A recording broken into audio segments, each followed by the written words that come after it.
Well, greetings. I've got a lot I could say, but I would be tripping up all over myself, so I better just keep it short and sweet. Just one verse that I was thinking about this week. When we were at the meetings at Bible for Today Baptist Church in Marietta, Georgia, we had 3 days of conference before the Dean Burgon, so we had a whole week of really good blessings. But it said this is Acts 2, verse 46.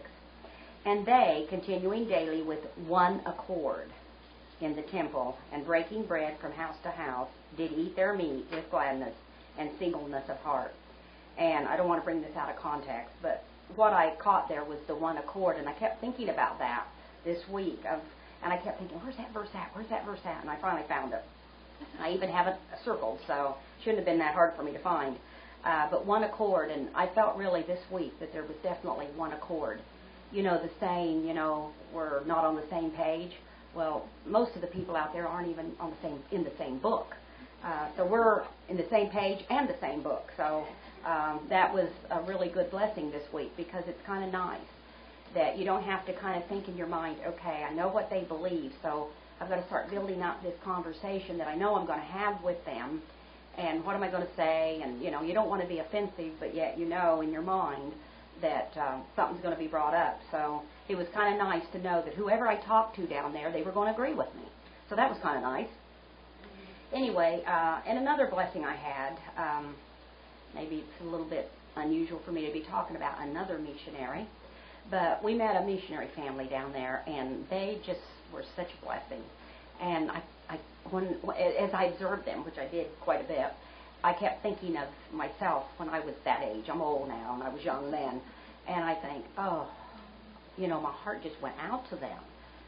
She was, tussling around with her 3 little kids who were just sweet as can be, and very obedient children, very normal children, but she did her best to make sure they were obedient. And I got to thinking about this family, and I thought, what can I do to help them? Because a lot of people helped me when I was young and had 4 kids, and going to church and saying, now you got to be good, you got to be good, you got to be good. And, sometimes they were, sometimes they weren't.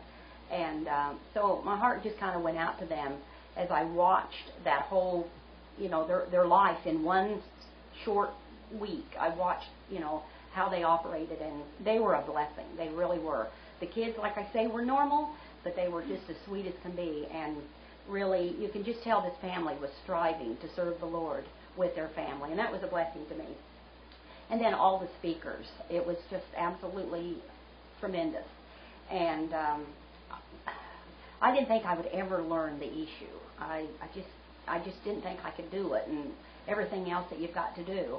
But I am learning it. And I know every year when we watch the Dean Burgon meetings via DVD, used to be video, and it was, I don't know if we ever had tapes, but it went from video to DVD. But I do learn more and more and more, and then it helps me when I read the scriptures. It helps me understand, okay, that's why it says this, and that's why it says that.